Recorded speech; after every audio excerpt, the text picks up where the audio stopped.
Yo, what's going on, guys? I wanted to do a quick little meta update. New season started, there's been one patch, we're now in 15.2, and I kind of wanted to talk about what you should build on Samira, what runes you should take on Samira, did anything change, how good is Samira at the moment. If you don't know who I am, which you probably don't, there's very few people who have the same hours on Samira as me. I play it every single day. I do play it mid lane, but the game plan and the build is usually the same. My peak has been Master Elo. None of this is to flex, it's just to let you guys know that I do kind of talk from a point of experience, I guess. I'm not just making stuff up. Yeah. So first of all, in this new season, there's a new rune. It's called Axiom Arcanist. This runestone gives you more damage on your ult. It also increases your healing on your ult, your shielding on your ult, and when you score a takedown, it will reduce the cooldown of your ult by 7%. The win rate on this for Samira is very, very bad. It looks really bad stat-wise. So people who take this rune lose more often than when they just take Domination second. I've personally tried this rune a few times. It didn't feel good at all. I would not recommend that you take this rune, and here's pretty much why. First of all, the rune has three parts of it. It increases your healing, shielding, and damage. So it's also probably balanced around that. So ults that heal and deal damage probably get way more value from this, while Samira just gets a slight ult damage increase.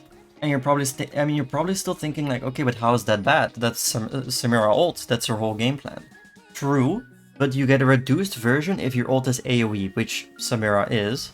This also doesn't help you before level 6 at all, because it literally doesn't do anything. And you do not benefit from the cooldown reduction in any way whatsoever, because it just doesn't matter on Samira. Your cooldown your ult's pretty much always up. I've tried this rune a couple times, or quite a few times, and every time I look at the stats in the middle of a game where I've ulted 3 times in a team fight, 4 times in a team fight, and I'm like, how come this rune did no damage for me? It's sitting at 400 to 500 damage, while if I just have taken Sun Impact, I would have had a better laning phase, and it would have done more damage overall. So I think this rune is one of the biggest baits you can do right now for Samira. I would not recommend taking this. It just doesn't feel good. The win rate says it's not good. And yeah, it makes sense. You only get one part of the 4 part of the rune, and then the part is actually nerfed because it's AoE. So yeah, don't take it. Here's a page that I pretty much take every single game, and that you can take every single game, and it will do pretty decent. So this is almost an optimal page. You could change a few things around. That's situational. For example, in this bottom tree, all of these 3 are very takeable. Sun Impact, Taste of Blood, Cheap Shot. You obviously don't take Cheap Shot mid, but if you're playing at bot lane, this is pretty good. I really like Sun Impact though, guys. Sun Impact feels so extremely good. I would kind of just say take this always. The stats on it are good, the win rate on it is good. It feels like it does a lot during the laning phase. Late game it even does quite a bit. It just feels like a good rune. It really fits what you want to do with Samira. I've experimented a little bit with Deep Ward and Sixth Sense. These are not terrible, you could take them. Personally, I don't really like them. I kind of just like going Treasure Hunter, get a bit of extra gold when you kill people, so you can snowball a bit harder. The major keystone currently though is still just Conqueror. You could go Electrocute if you kind of feel like just playing for fun and trying it out, but it never really feels better than Conqueror. Conqueror is pretty much our only rune at the moment. You can take Presence of Mind if you're playing it mid lane, which is what I always do. If you're bot lane, I would recommend just going Triumph. Bloodline is really nice. You can also go Alacrity if you feel like you like the attack speed more than the lifesteal. I kind of like just having the lifesteal. Lifesteal feels pretty good. It also makes it, if you take the Bloodline rune, that any lifesteal from 0% feels like a big spike, because you went from not healing at all to healing a certain amount. So just the fact that you can now heal because you got a kill feels pretty good. On the bottom tree here, you can go coup de grace, you can go last stand. I don't really like cut down. I feel like cut down just doesn't do that much. I feel like last stand is just the go-to rune. This one just feels like it always does the most in most scenarios, if that makes sense. If you do want to go sorcery, I do this sometimes. You can go absolute focus into Gathering Storm. This is pretty much just a scaling page, where if you get to a certain level, you just get this amount of stats no matter what. You don't need kills for this, you don't need to win lane for this. Pretty much just a free scaling rune that gives you just flat AD. Pretty good.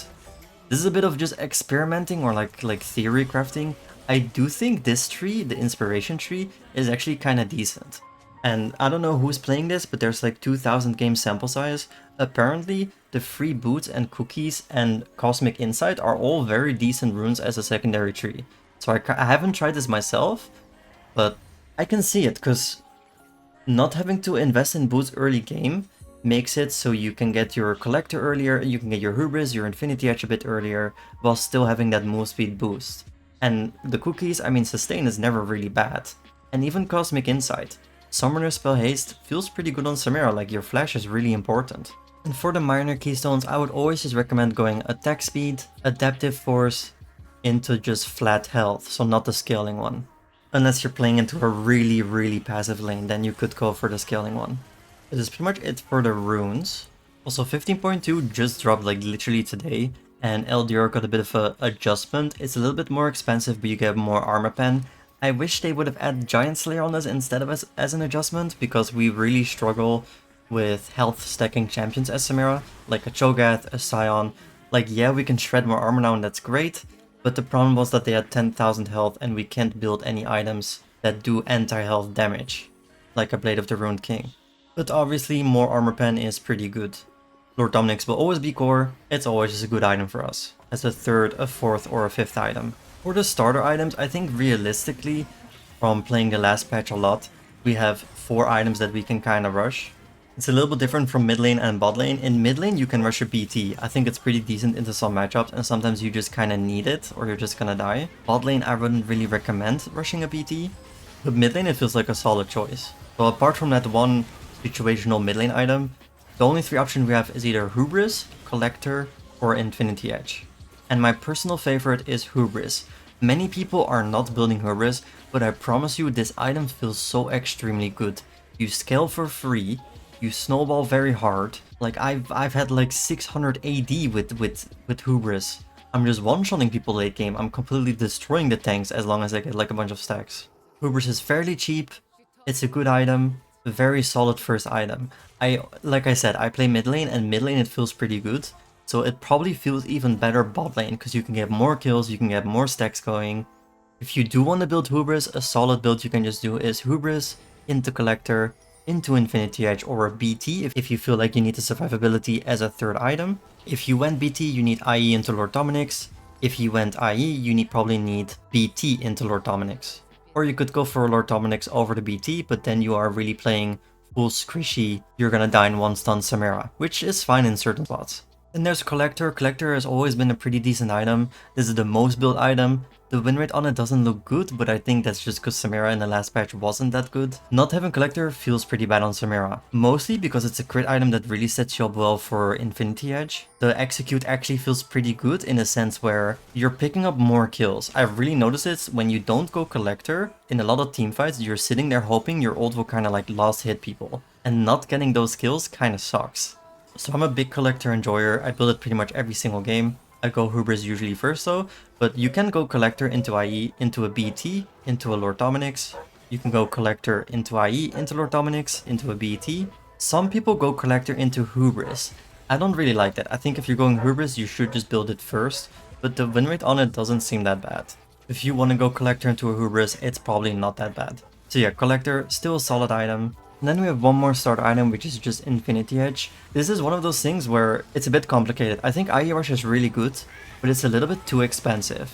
So the only time I would rush an Infinity Edge is when I have so much gold out of like a really good fight, where I can just randomly instantly purchase it.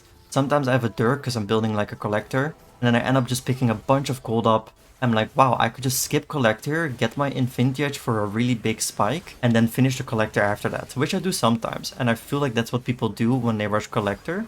Infinity Edge is never bad at any point, so rushing it first is probably fine. It's a bit expensive, but if you have to go for it, very solid item. If you are going IE first, you probably have to go a Lord Dominic's or a Shield Bow or like a Collector next, because you really just want to increase your crit chance. It's not like BT is bad, you could also just go BT second. But personally, I would just stack up the crit.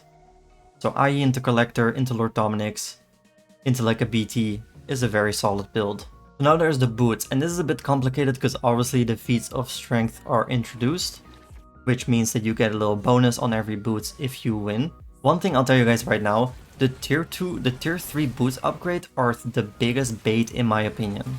Spending 750 gold or however much it was on like upgraded mercs or upgraded armor boots feels really bad on Samira. And I think this is also why Samira's win rate has not been that great, Because a lot of people are upgrading their boots over getting the next item power spike. Like, just think about it. For example, the mercs. Is it really worth to spend 750 gold to get like a little magic damage shield, which isn't even that much, compared to getting your Infinity Edge or your Lord Dominic's or your Bloodthirster a bit early? Like, will mercs ever do more than your next item? And on Samira, the answer is usually no. So this is the bait, guys. Don't invest in this early. If you are investing into it early, I would recommend going for move speed boots.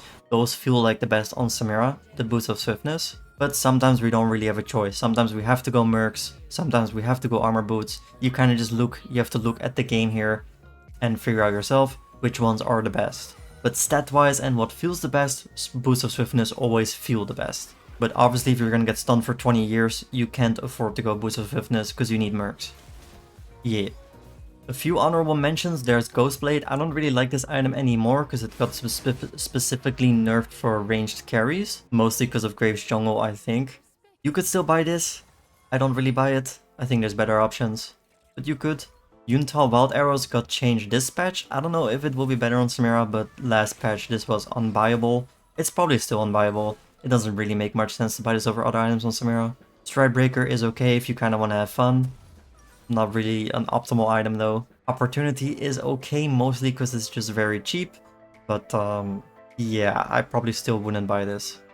Right, there's one more thing I want to talk about, and that's just the summoners. TP got changed, which doesn't really affect you bot lane that much because I don't think anyone was running TP on Samira bot, but I was running it mid lane. And the new TP feels pretty bad. I like TP because you could TP into fights, but now it just feels so extremely slow that I'd rather just be playing with Ignite. So unless I'm in like a really heavy poke lane mid lane, I just like running Ignite. If you're playing it bot lane, the meta seems to be either just Exhaust, Cleanse, or Barrier. Barrier being the most picked, and Barrier probably benefits you the most in the most scenarios. Cleanse is situational but very pickable, and then Exhaust also is a bit situational. I think ideally you would just want the Barrier. I will also mention the bans real quick. I don't think I've ever really talked about the bans in one of these videos, but I'm just gonna go over them real quick. If you're playing in bot lane, first of all, Mel just came out. I think Mel is really bad for Samira, so if you're perma-banning Mel right now, that's okay. I'm probably gonna do the same mid lane. Banning Mel is absolutely fine right now. It's not a good champion for us to face. She's already kind of strong on her own, and she counters us on top of that, so very good ban right now. If you're playing it mid lane, if you're not banning Mel, I would recommend either banning a Victor, a Hwei, or a Syndra. These are probably your worst matchups. It kind of just depends on your elo and what you see the most. Personally, I banned Victor, which I will now swap to Mel, because Victor also got nerfed this patch. For bot lane, it kind of depends on what you personally see a lot and what you think you should ban. Decent bans are champions like Nyla. Nyla will always counter us, so if you see a lot of Nylas in your elo, this is a very good ban. You could also still ban mages. Let's say if you're versus like a Ziggs a lot bot lane or a Victor and you feel like that's a really bad matchup, you can ban those as well. Personally, I would just prefer to ban a support. There's two champs that I really dislike playing against and that are win rate wise really bad for Samira, and that's Lulu and Janna. So if you see a lot of Lulus, I would definitely recommend banning Lulu. If you see more Jannas, I would recommend banning a Janna. Alistar is an okay ban, Rel's an okay ban as long as your teammate doesn't want to play it. Those champs are good for you to have on your team, not good to play against. Poppy is always a decent ban no matter what, because she just kinda counters you. There's a few more champions you could ban, but I would just focus on those.